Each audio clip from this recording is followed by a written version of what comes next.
എല്ലാ വർഷവും ഇപ്പം നിങ്ങൾക്കറിയാം കഴിഞ്ഞ കാലങ്ങളിലൊക്കെ ഇത് കണ്ട് ഞാനൊരു ജനപ്രതിനിധി ഒന്നും അല്ലായിരുന്നു. ഇത് കാണുമ്പോൾ എനിക്കറിയാം, കാരണം ഞാനും കാലങ്ങളായിട്ട് എനിക്ക് പ്രവൃത്തി പരിചയമുള്ള ഒരു എഞ്ചിനീയർ. അതുകൊണ്ട് എനിക്ക് കാണുമ്പോൾ അറിയാം അവിടെ ആ പൊഴി മുറിച്ച് നേരത്തെ ഇട്ടാൽ വരുന്ന വെള്ളം അന്നേരം ഒഴുകി പോകും.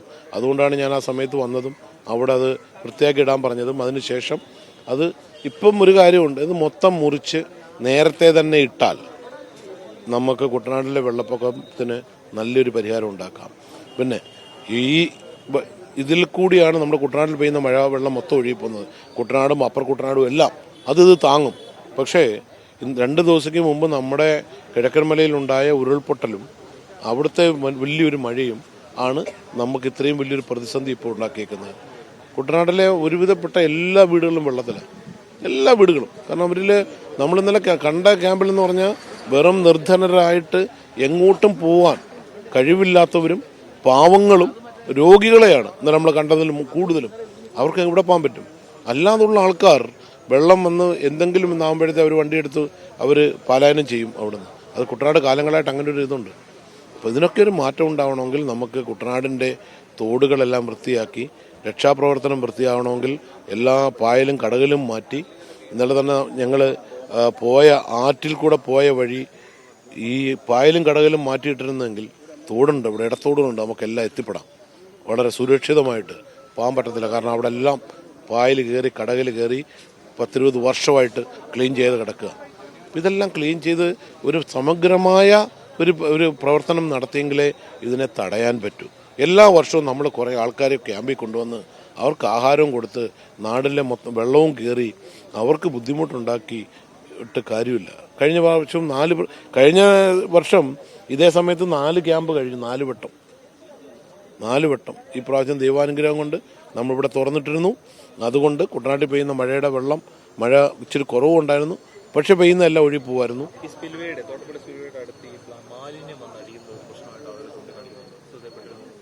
ഈ മാലിന്യം നമ്മൾ ഇന്നലെയൊക്കെ അവിടുന്ന് ഇതിൻ്റെയൊക്കെ 3 ഇരട്ടി അവിടുന്ന് കയറ്റിവിട്ട് ഇനിയും വരാൻ കിടക്കുക.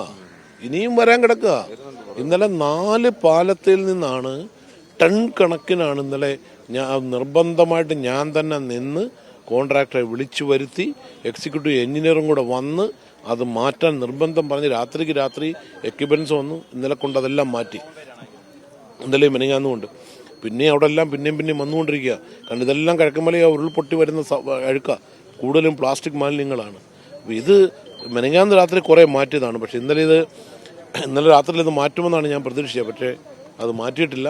ഇതിന് നടപടി തീർച്ചയായിട്ടും എടുക്കും, മാറ്റാനുള്ള കാര്യങ്ങളോട്ട് പോകും.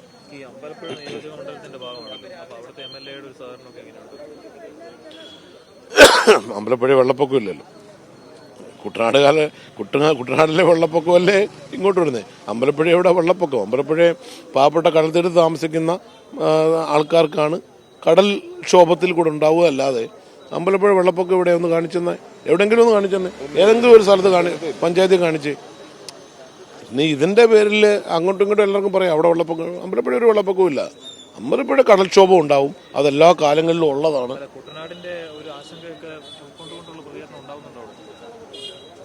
ഇല്ല, അങ്ങനെ നമ്മൾ വേറൊരാളുടെ പ്രതികരണം ഞാൻ നോക്കാറില്ല. വേറൊരാൾ എങ്ങനെ പ്രതികരിക്കുമെന്നുള്ളതല്ല. എന്നെ തിരഞ്ഞെടുത്ത കുട്ടനാട്ടിലെ കുറേ ജനങ്ങളുണ്ട്. അത് ജാതി മത രാഷ്ട്രീയം എല്ലാം മാറ്റി വെച്ചുകൊണ്ടാണ് എന്നെ തിരഞ്ഞെടുത്തത്. അവർക്കൊരു മാറ്റം ഉണ്ടാവണം. അവരുടെ കൂടെ ഉണ്ടായിരിക്കും, അവരുടെ പ്രശ്നങ്ങൾ പരിഹരിക്കാനുണ്ടായിരിക്കും. അതിന് നിങ്ങൾക്കറിയാം, കഴിഞ്ഞ ദിവസം വരെയും ആരും ഒരു മന്ത്രിയോ അല്ലെങ്കിൽ ആരെയോ അവരെല്ലാം വിളിച്ച് ചോദിക്കുന്നുണ്ട്. കളക്ടർ എല്ലാ കാര്യങ്ങളും വിളിച്ചാൽ ഉടനെ ചെയ്തു തരുന്നുണ്ടായിരുന്നു. അപ്പം ഇതെല്ലാം വെച്ച് നമ്മൾ നോക്കുമ്പോൾ നമ്മുടെ കൺട്രോളിലായിരുന്നു, ചെയ്യാൻ പറ്റുമായിരുന്നു. അതുകൊണ്ട് ഞാൻ ആരെയും വിളിച്ച് നിങ്ങൾ ഇങ്ങോട്ട് വാ, കാരണം അവരും കൂടെ വന്ന് അവരെയും കൊണ്ട് എങ്ങോട്ടും നമുക്ക് എന്താ ആര് വന്നാലും, ഏത് മന്ത്രി വന്നാലും VIP വന്നാലും AC റോഡിലെ യാത്ര ചെയ്യാൻ പറ്റും, അല്ലാതെ എങ്ങോട്ടും പോകാൻ പറ്റുമോ?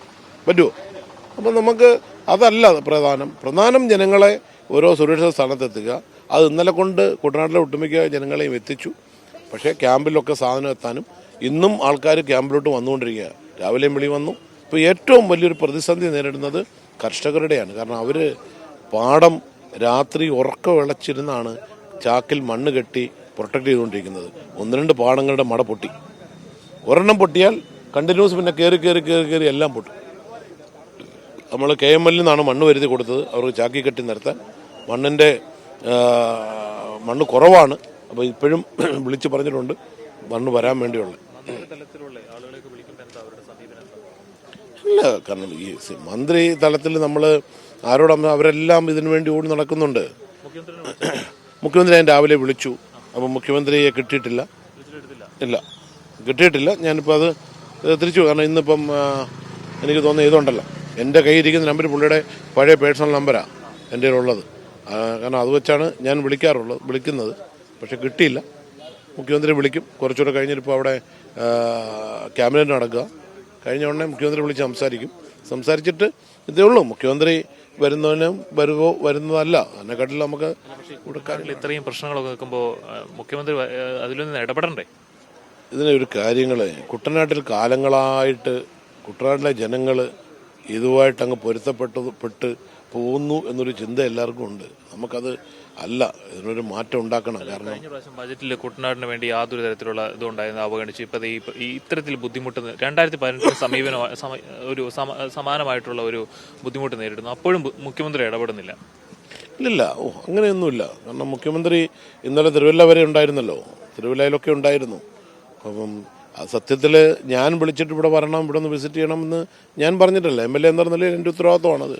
മുഖ്യമന്ത്രിയോട് പറയേണ്ടത് എന്നോടാണ് എന്നുള്ളത്. പക്ഷേ എന്നെ സംബന്ധിച്ച് നിങ്ങൾക്ക് എല്ലാവർക്കും അറിയാം, ഞാൻ എല്ലായിടത്തും ഓടി നടന്ന്. അങ്ങനെ പറയാൻ വേണ്ടിയാണല്ലോ താങ്കൾ മുഖ്യമന്ത്രിനെ വിളിച്ചത്, പക്ഷെ ഫോൺ എടുത്തില്ല. ഇന്നിപ്പം രാവിലെ ഫോൺ എടുക്കാൻ എന്താണെന്നറിയില്ല. ഞാനതിപ്പോൾ എന്തായാലും മുഖ്യമന്ത്രിയെ ബന്ധപ്പെട്ട് പറയും, പ്രശ്നങ്ങൾ പറയുക ഇവിടെ ഇന്നോട്ടൊക്കെയാണ് എന്ന്.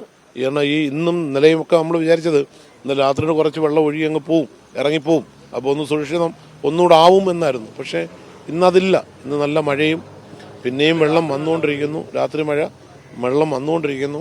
അപ്പോൾ ഇതൊന്ന് അപ്ഡേറ്റ് ചെയ്യണം. കാരണം സഹായങ്ങൾ കുട്ടനാട്ടിൽ എത്തണം എന്നുള്ളതൊന്ന് പറയണം.